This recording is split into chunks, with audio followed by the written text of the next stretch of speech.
it's my one wish for people that at some point in their life, they at least explore the possibility.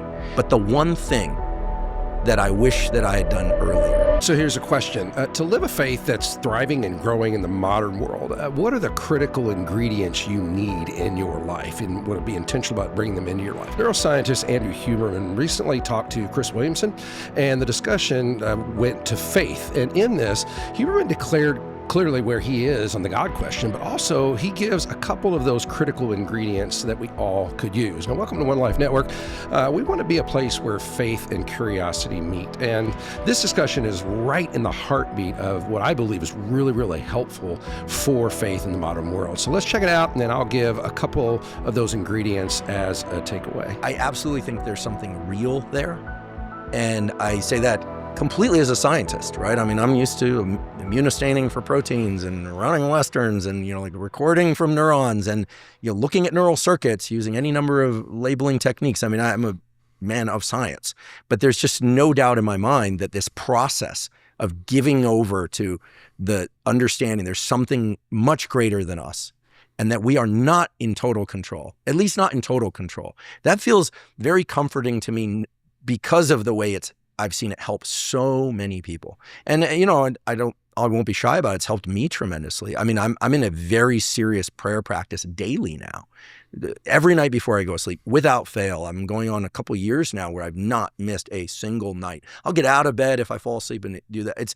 It's like and then also just prayer as well, then my neurobiology seems to be responding to all this very, very well. And I don't think I'm alone with that. In fact, I think there are too many burdens in life for anyone to be able to navigate life extremely well without these notions of higher power.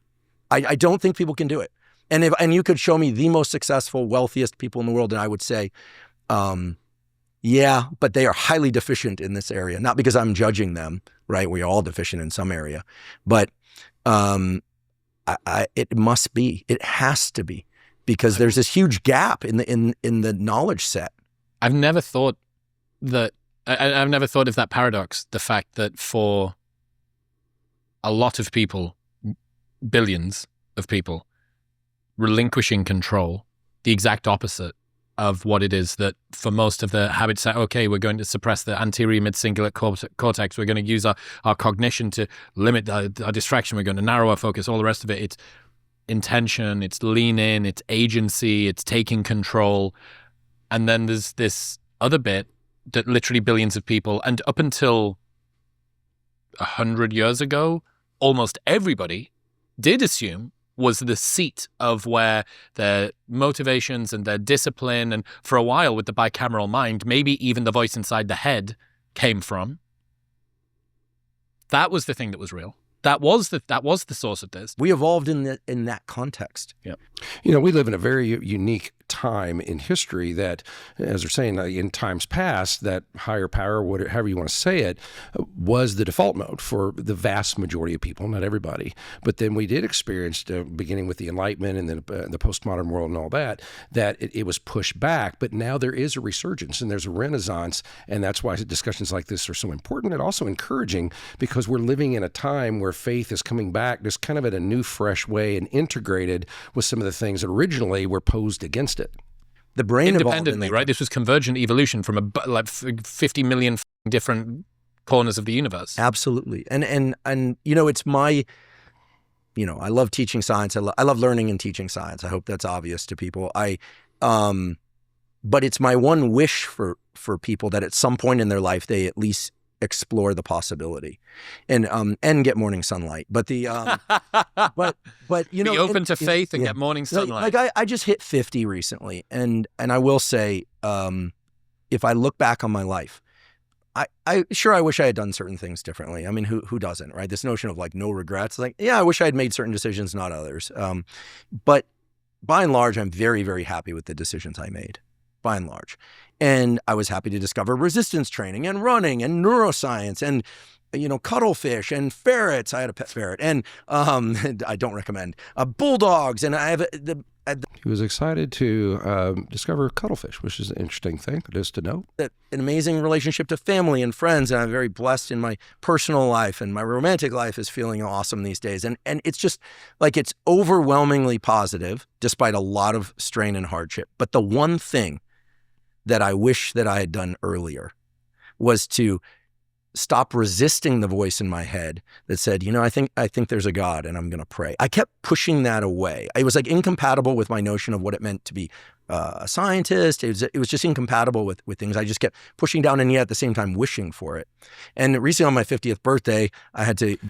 keep your eye on that one because that's kind of the foundation of everything I think is super important here because he, first of all, he's reflecting a time he's at 50. I may be a little bit older than that, but I'm in that season where you look back and you kind of trace what's going on and really what's important. So you're hearing somebody that's a person of science saying this, and he's realizing the importance of it, but also someone who, automatically assumed that science was at odds with those things that kept him away. Give an uncomfortable toast because, believe it or not, I'm somewhat introverted, especially in large groups. I'm happy to talk science and talk like this with you, but and I said it then and I'll say it again now. Like, I'm 50, and for the first time in my life, my entire life, I've experienced sustained times of real deep peace. Like just peace, like everything's okay. Everything is as it should be, not just some little mantra that you say when you're on the Big Sur coast. And why? I think it's because I stopped fighting so hard to try and control everything inside me. That's a remarkable thing to say as well, but knowing what he does. I mean, his whole operation, even like the morning sunlight and everything, is how to get your brain to work very, very well. But still, he's saying, I didn't experience peace doing all those things on the level that I am now.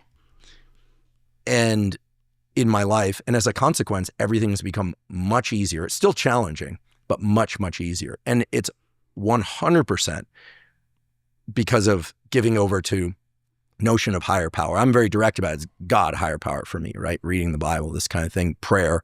I mean, these are practices. This isn't just I believe in God. These are practices. Those are faith-based practices. And it's become a source of immense intellectual stimulation for me, and also just relaxation. And it's my wish for anyone that's like struggling or doing well, because I'm certain that it holds so much power. And again, even if it turns out, and I'll never know, but even if it turns out that it's all filtered through, standard neurobiological mechanisms, okay, I'm good with that. But in the meantime, I'm going to keep praying.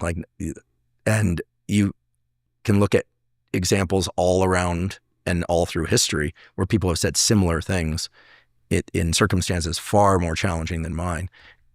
And when it comes right down to, the foundational stuff is this. Number one, I think the ingredients for the modern world and what we're seeing lived out right in front of our face with someone who is a man of science, but also a man who's exploring and looking and going forward in life, is to, if you want to live in the modern world well, you need to understand how faith and science are not at odds with one another. He said he lived with that assumption.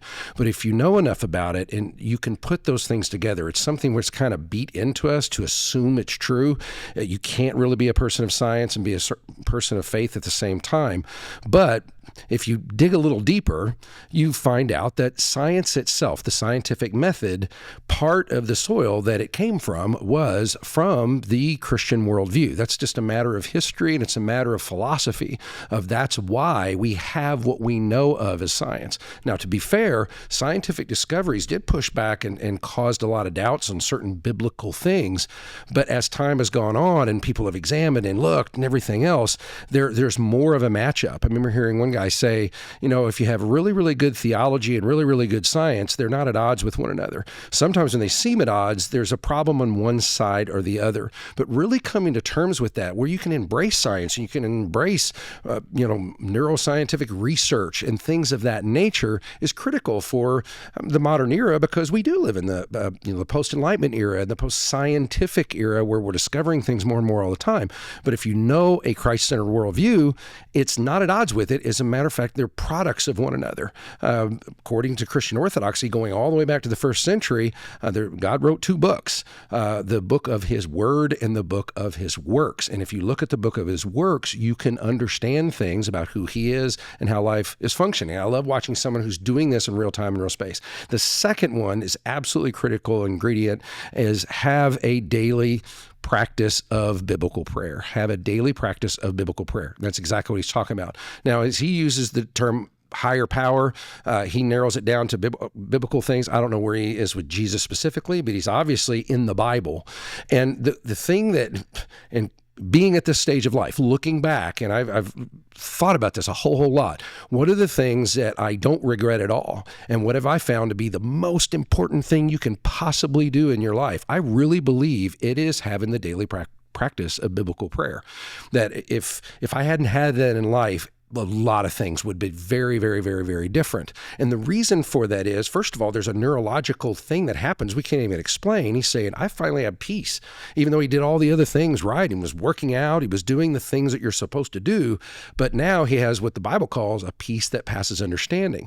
Well, there's a couple of reasons for that at least, and that's why I want to challenge anybody to, if you don't have this practice in your life, make a move on that. And we have resources to help with that on our channel because I feel so passionately about this. Because first of all, it's about relationship.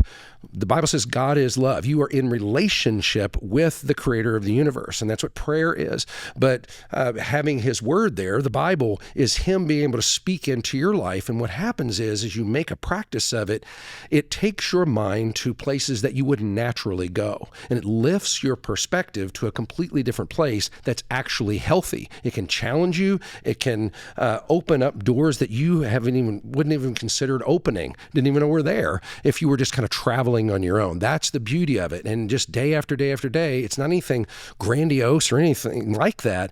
But on the other hand, you do that over the course of your life, you're going to experience peace and perspective unlike any people that are outside of that, quite frankly. And here's someone that has a scientific background and the brain health background to suggest that that is true. So I think it's very, very powerful and helpful stuff. If you find this helpful, and if you find ways that have helped you have the practices that he's talking about, share that with us in our Patreon. We'd love to interact about those things and explore those things more, because I want to pass on things, not only why we do these practices, but how we can do those practices as well. Hope that helps. See you next time.